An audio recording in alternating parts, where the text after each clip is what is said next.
Boas tardes, boas noites. Dando continuidade às nossas leituras e reflexões sobre pensamento, continuaremos a ler do livro Mecanismos da Mediunidade, o capítulo correspondente. É um dos assuntos mais áridos para se tratar em função da técnica. Aliás, o nome do livro é Mecanismos da Mediunidade. Exige um pouco de conhecimento prévio sobre a composição da matéria corpórea, mas André Luiz é muito feliz em fazer essa associação, trazendo analogias que expandem a nossa compreensão. Então, na semana passada, eu vou ler rapidinho ao final dessas palavras, o que André Luiz colocou propriamente, que em resumo, pela terceira ou quarta vez, desculpa a repetição, mas eu acho importante, existe a matéria do mundo corpóreo, essa que a ciência conhece como átomo, próton, nêutrons, elétrons, e existe um correspondente da matéria mental, o átomo da matéria mental, como ele mesmo coloca, que, por analogia, por semelhança, não identidade, por semelhança, também apresenta lá o elétron da matéria mental, o próton, o nêutron e assim sucessivamente. Continuando na analogia dele, no mundo corpóreo, esses átomos, eles servem para a emissão da luz. A luz tem origem através dos deslocamentos desses elétrons da matéria do mundo corpóreo, dando origem às cores que compõem a luz branca, demonstrando que para cada tipo de átomo gera um espectro de luz correspondente. Então, nem todos os átomos geram todas as luzes. Depende do elemento químico em questão. Existe toda uma tabela para demonstrar quais são os átomos que geram determinadas cores. Algumas se sobrepõem, alguns são redundantes, mas a base para nós é o hidrogênio e o hélio, porque esses gases é quem emitem a luz branca. Por quê? Porque eles predominam no Sol, hélio e hidrogênio, e dessas emanações é que se constitui a luz branca que chega até nós. Essa luz que ilumina o nosso planeta é uma luz branca que é a soma das cores vermelho, alaranjado, amarelo, verde, azul e violeta. Essas cores é que servem de palco para a nossa vida. E existe também o átomo da matéria mental, que aí é uma outra física química da qual desconhecemos praticamente tudo, mas que André Luiz trouxe que nessa movimentação dos elétrons dentro da matéria mental é que se produzem os pensamentos. Os pensamentos, eles são obtidos tal qual a luz nessa movimentação dos elétrons no átomo da matéria mental. A fonte é a mente do espírito, ele quem estimula esses átomos para que eles se desloquem e possam gerar os pensamentos. Aqui estamos falando sempre do pensamento gerado pelo espírito. Então ele estimula esses elétrons, ele precisa saber estimular esses elétrons e a encarnação o ensina a tanto. As necessidades do mundo corpóreo é que impõe ao espírito a necessidade de movimentação de elétrons desta matéria para se expressar, para gerar pensamentos que levem a ações, atitudes, soluções de problemas e assim por diante. Portanto, a encarnação ela impõe essa necessidade de aprendermos a movimentar os átomos da matéria do mundo mental. E é isso que ele vai expor claramente aqui nesse texto. Depois nós vamos para o seguinte, que é quanto à recepção desses pensamentos. Por enquanto estamos emitindo. Outra coisa importante, o pensamento ele tem natureza ondulatória. Ele é matéria, mas ele tem natureza ondulatória. Uma onda, como a onda daquela que se provoca num lago, muito semelhante. E quando nós falamos em um pensamento, tal qual se fala de um raio de luz, então vamos voltar lá para o raio de luz. A luz, ela chega em feixes de luz. Se eu pudesse ir separando esses feixes, eu chegaria num raio de luz. Um raio de luz, ele é constituído de inúmeras ondas, né? Sucessões de ondas, não é uma única.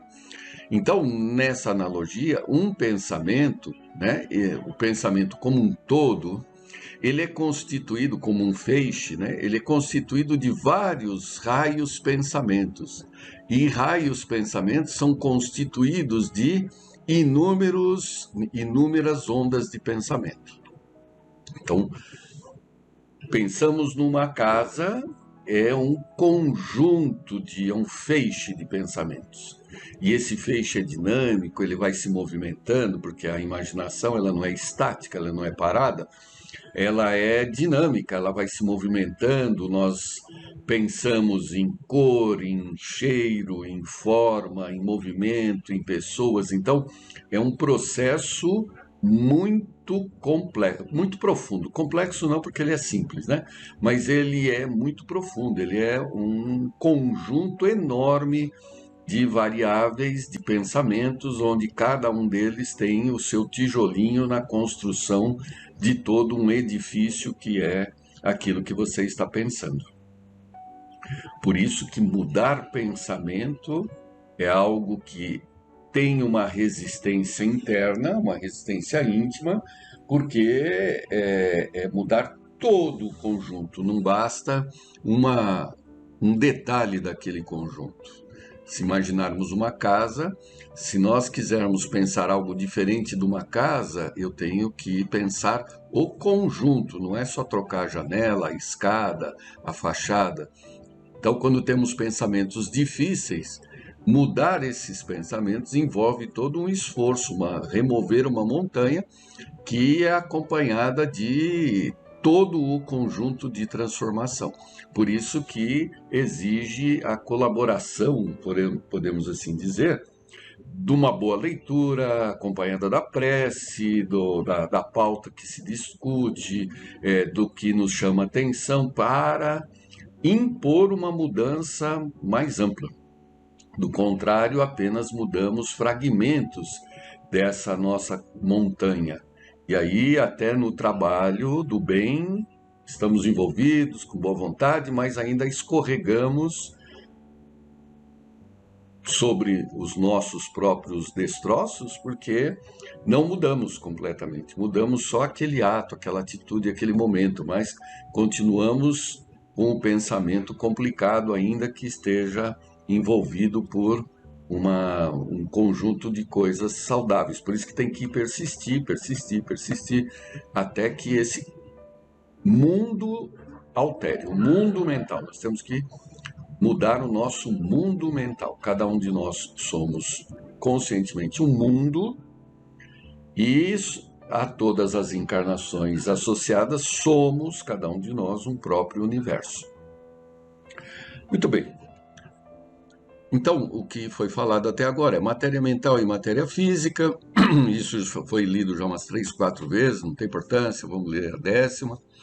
Em posição vulgar, acomodados às impressões comuns da criatura humana normal, os átomos mentais inteiros, regularmente excitados na esfera dos pensamentos, produzirão ondas muito longas ou de simples sustentação da individualidade, correspondendo à manutenção de calor.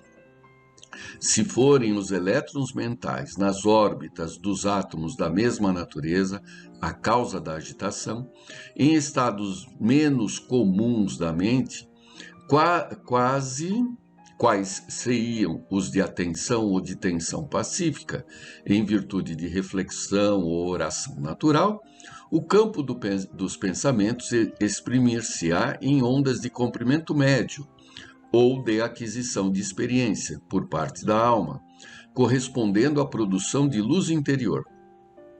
E se a excitação nasce dos diminutos núcleos atômicos em situações extraordinárias da mente, quais sejam as emoções profundas, as dores indizíveis, as laboriosas e aturadas concentrações de força mental ou as súplicas aflitivas, o domínio dos pensamentos emitirá raios muito curtos ou de imenso poder transformador do campo espiritual teoricamente semelhante aos que se aproximam dos raios gamas.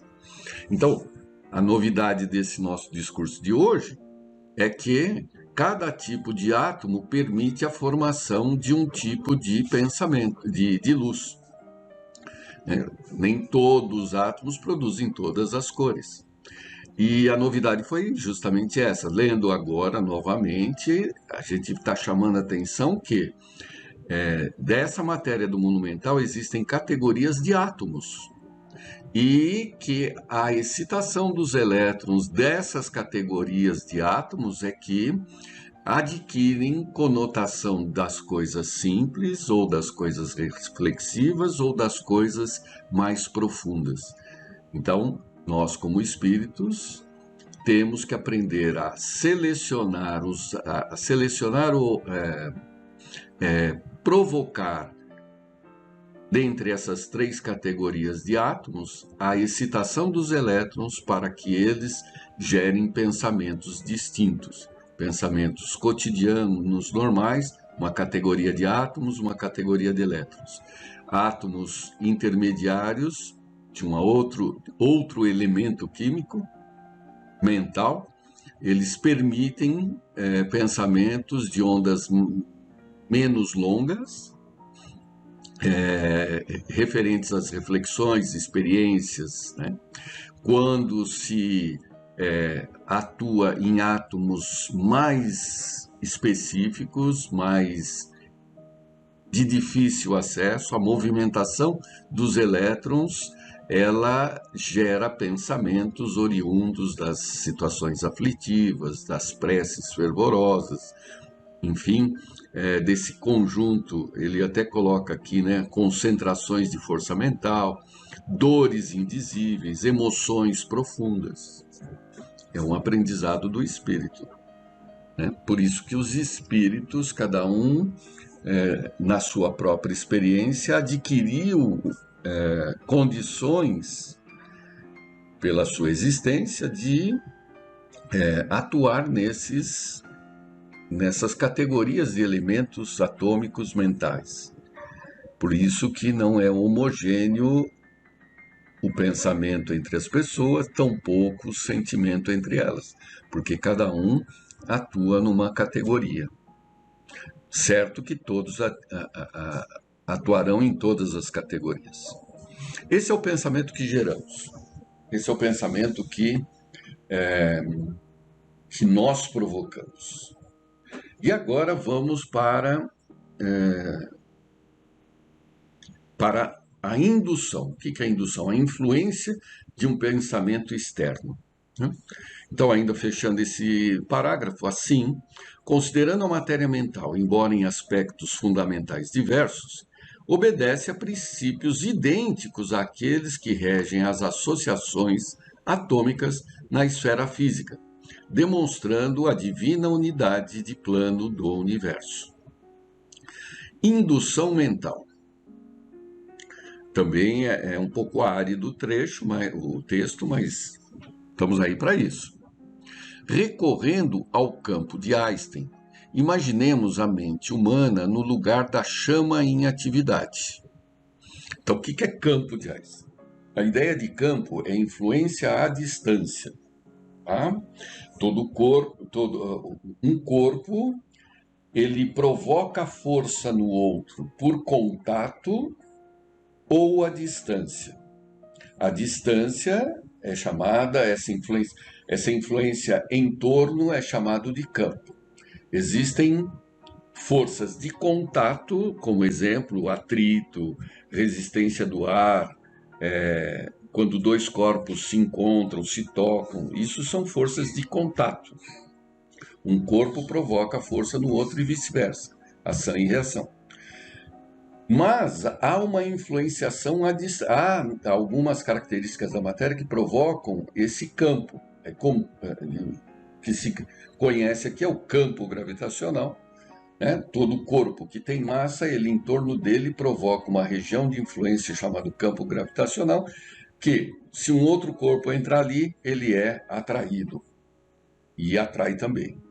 O campo elétrico, que é um corpo, quando detém carga elétrica, em torno dele tem uma região de influência.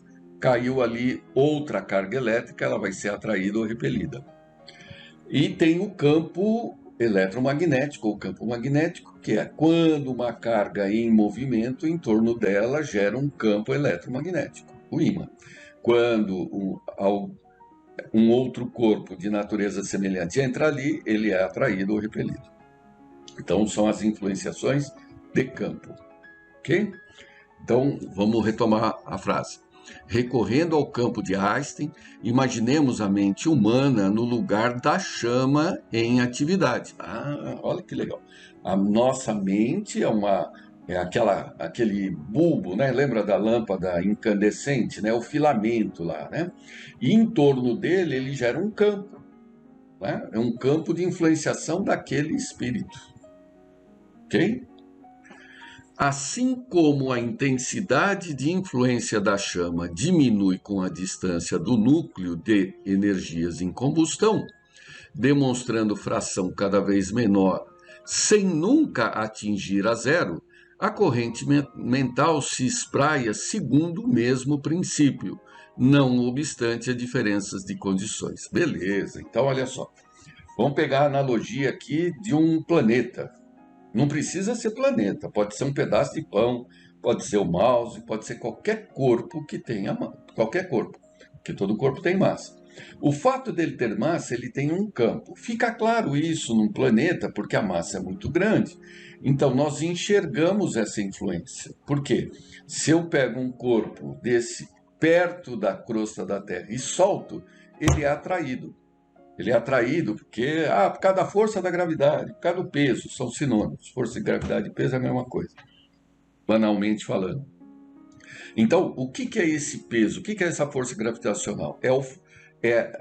Que se tem um corpo dentro de um campo de outro corpo que tem massa.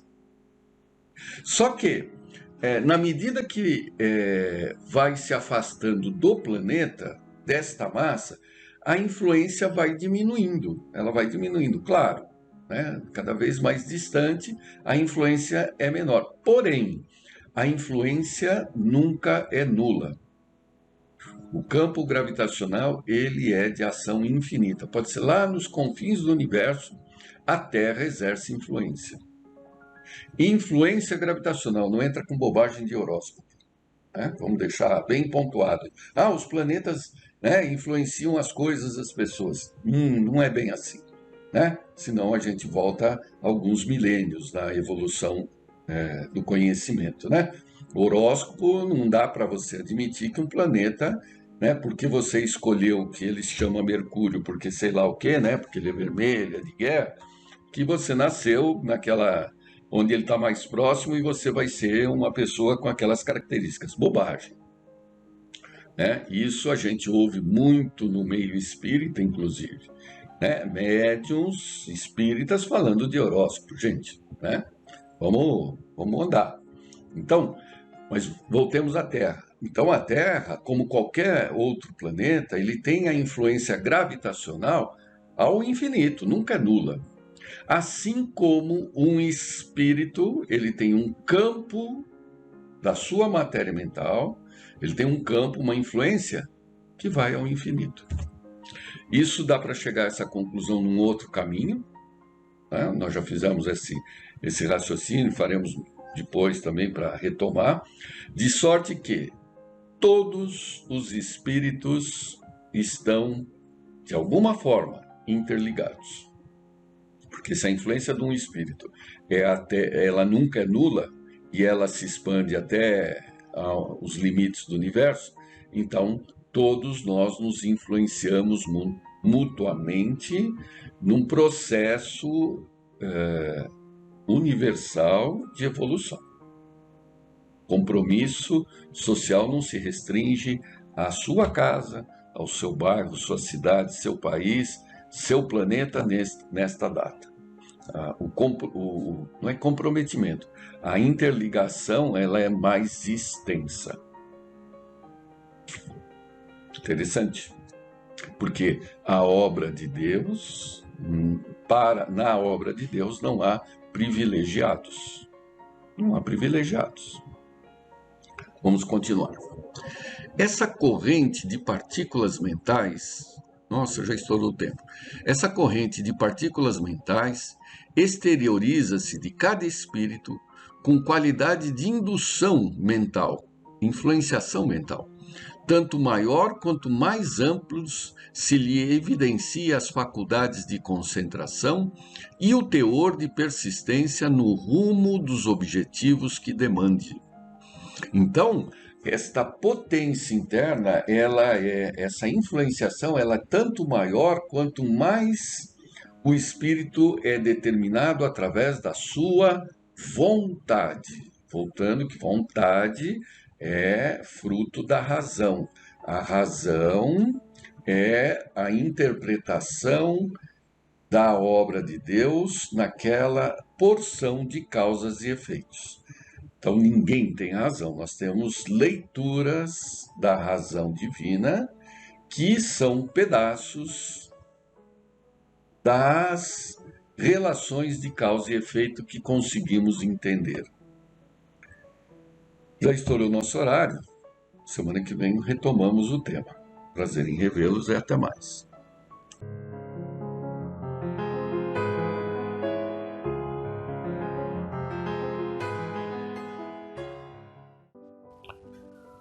Olá, como vão todos? Espero que todos estejam bem, que todos estejam com saúde, que todos estejam em paz.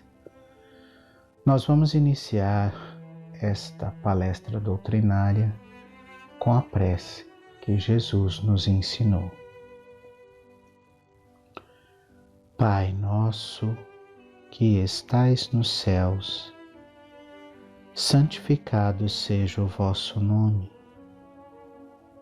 Venha a nós o vosso reino. Seja feita, Pai, a tua vontade, assim na terra como nos céus.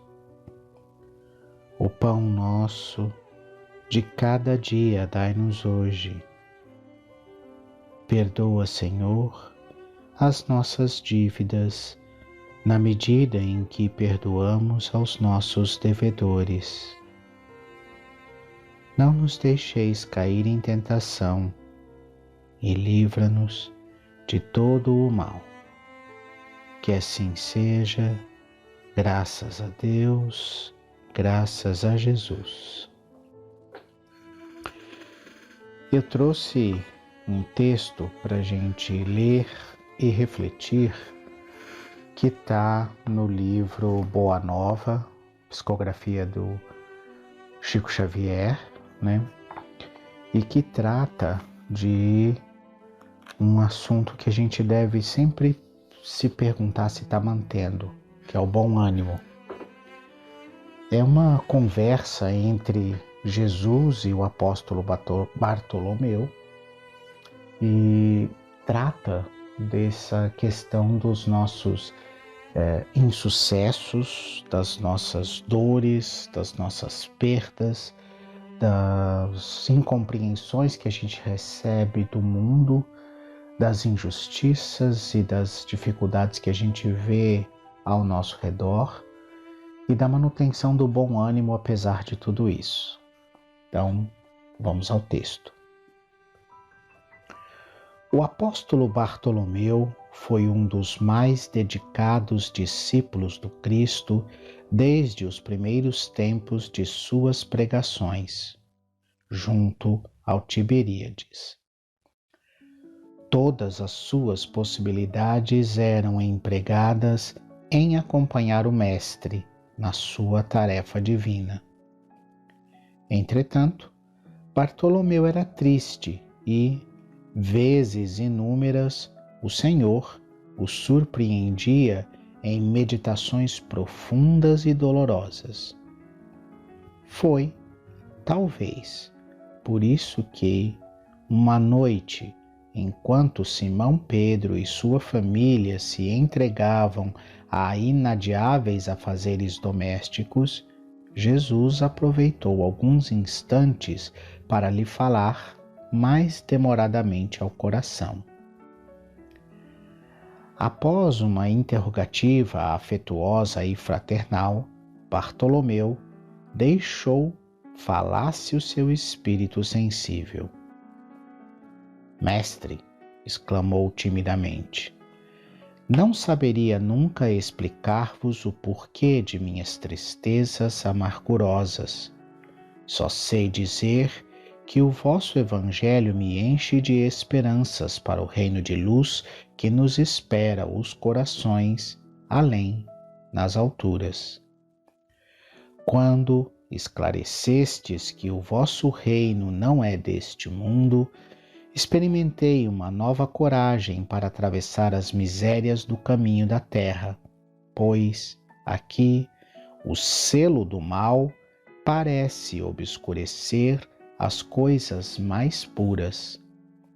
Por toda parte é a vitória do crime, o jogo das ambições, a colheita dos desenganos. A voz do apóstolo se tornara quase abafada pelas lágrimas. Todavia, Jesus fitou-o brandamente e lhe falou com serenidade. A nossa doutrina, entretanto, é a do Evangelho ou da Boa Nova. E já viste, Bartolomeu, uma boa notícia não produzir alegria?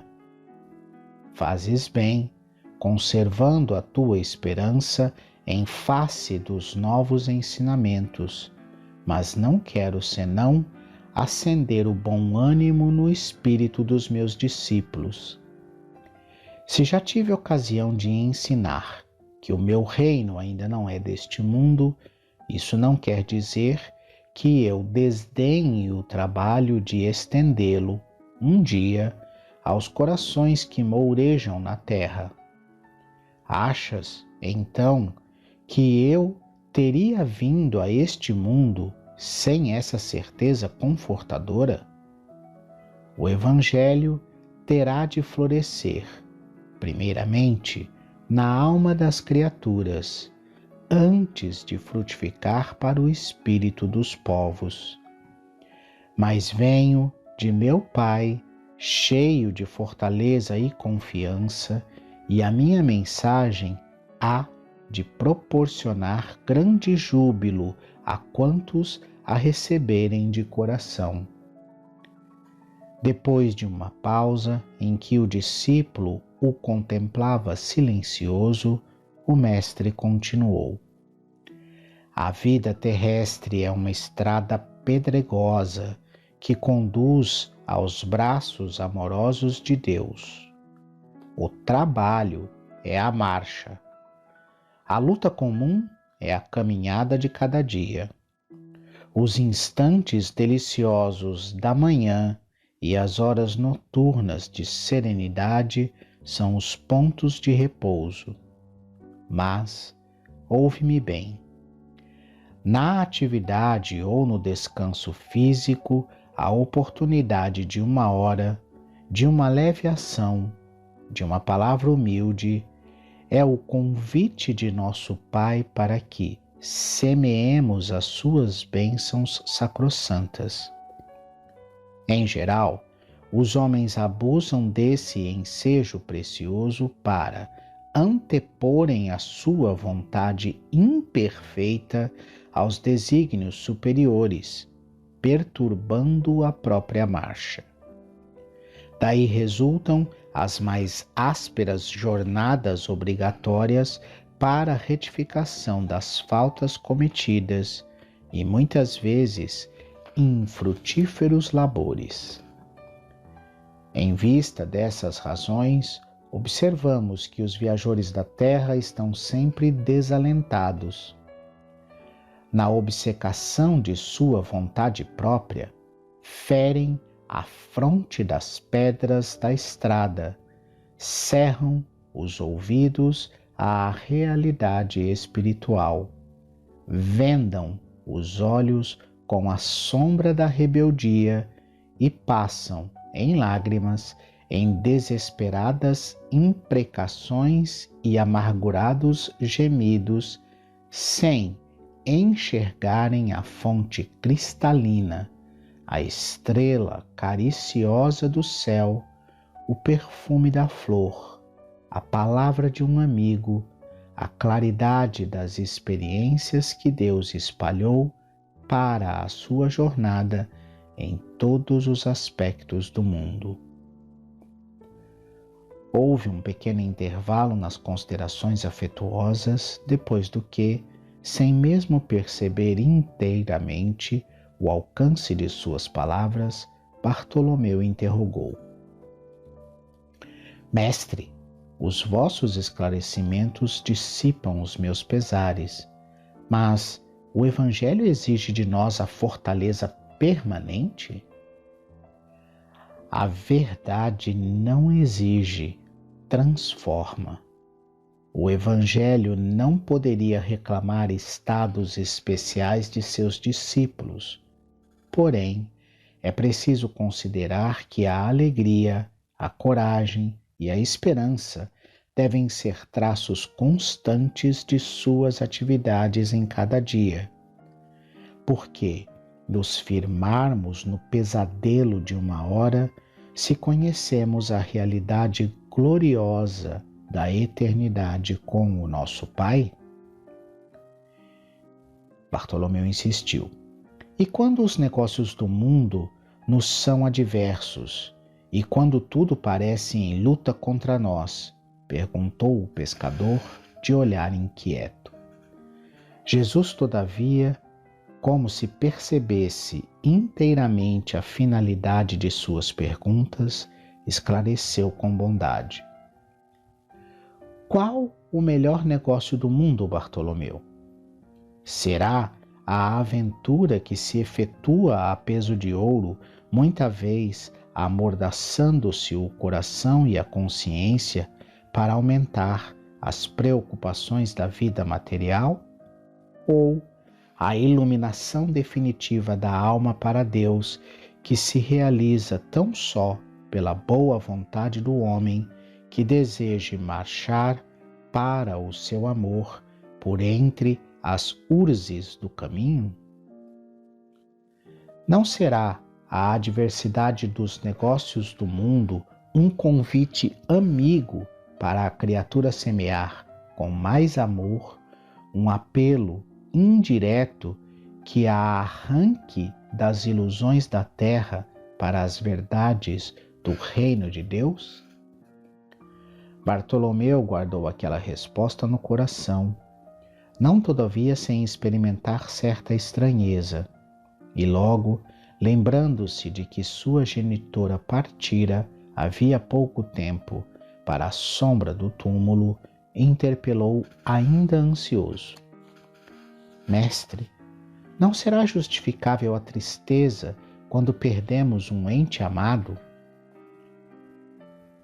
Resposta do Cristo: Mas quem está perdido se Deus é o Pai de todos nós? Se os que estão sepultados no lodo dos crimes hão de vislumbrar um dia a alvorada da redenção, por que lamentarmos em desespero o amigo que partiu ao chamado do Todo-Poderoso? A morte do corpo abre as portas de um mundo novo para a alma. Ninguém fica verdadeiramente órfão sobre a terra, como nenhum ser está abandonado, porque tudo é de Deus e todos somos seus filhos. Eis porque todo discípulo do Evangelho tem de ser um semeador de paz e de alegria. Jesus entrou em silêncio, como se houvera terminado a sua exposição judiciosa e serena. E, pois que a hora já ia adiantada, Bartolomeu se despediu. O olhar do mestre oferecia ao seu, naquela noite, uma luz mais doce e mais brilhante. Suas mãos lhe tocaram os ombros levemente, deixando-lhe uma sensação salutar e desconhecida. Embora nascido em Caná, na Galiléia, Bartolomeu residia então em Dalmanuta, para onde se dirigiu, meditando gravemente nas lições que havia recebido. A noite pareceu-lhe formosa como nunca. No alto, as estrelas se lhe afiguravam as luzes gloriosas do palácio de Deus à espera das suas criaturas com hinos de alegria. As águas do Genezaré, aos seus olhos, estavam mais plácidas e felizes. Os ventos brandos lhe sussurravam ao entendimento cariciosas inspirações, como um correio delicado que chegasse do céu. Bartolomeu, a recordar as razões de suas tristezas intraduzíveis, mas, com surpresa, não mais as encontrou no coração. Lembrava-se de haver perdido a afetuosa genitora. Refletiu, porém, com mais amplitude quanto aos desígnios da providência divina. Deus não lhe era pai e mãe nos céus? Recordou os contratempos da vida e ponderou que seus irmãos pelo sangue o aborreciam e caluniavam. Entretanto, Jesus não lhe era um irmão generoso e sincero? Passou em revista os insucessos materiais.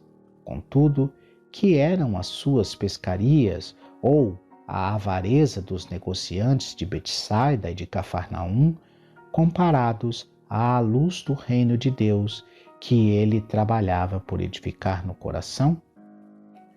Chegou à casa pela madrugada.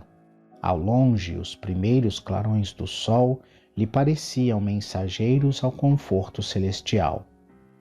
O canto das aves ecoava em seu espírito como notas harmoniosas de profunda alegria. O próprio mugido dos bois apresentava nova tonalidade aos seus ouvidos. Sua alma estava agora clara, o coração aliviado e feliz. Ao ranger os gonzos da porta, seus irmãos dirigiram-lhe impropérios, acusando-o de mau filho, de vagabundo e traidor da lei. Bartolomeu, porém, recordou o Evangelho e sentiu que só ele tinha bastante alegria para dar a seus irmãos.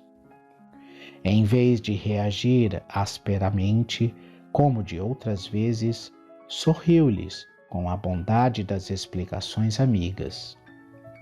Seu velho pai o acusou igualmente, escorraçando-o. O apóstolo, no entanto, achou natural. Seu pai não conhecia Jesus e ele o conhecia. Não conseguindo esclarecê-los, guardou os bens do silêncio e achou-se na posse de uma alegria nova. Depois de repousar alguns momentos, tomou as suas redes velhas e demandou sua barca. Teve para todos os companheiros de serviço uma frase consoladora e amiga.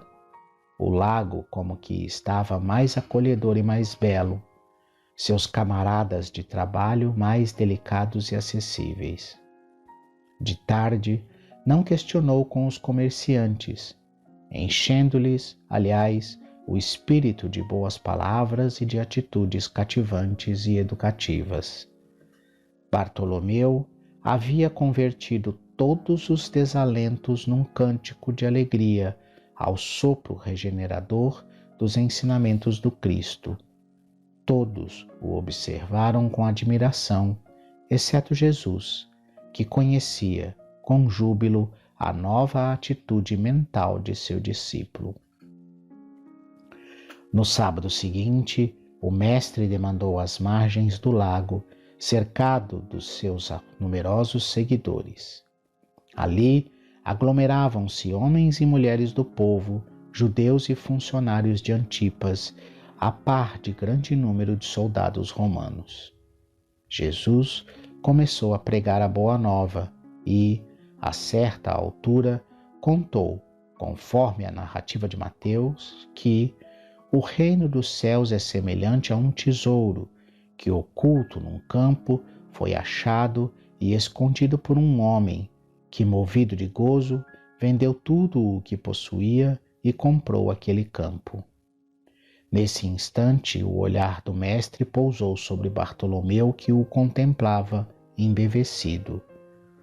A luz branda de seus olhos generosos penetrou fundo no íntimo do apóstolo, pela ternura que evidenciava, e o pescador humilde compreendeu a delicada alusão do ensinamento, experimentando a alma leve e satisfeita, depois de haver alijado todas as vaidades de que ainda se não desfizera, para adquirir o tesouro divino do campo infinito da vida. Enviando a Jesus um olhar de amor e reconhecimento, Bartolomeu limpou uma lágrima.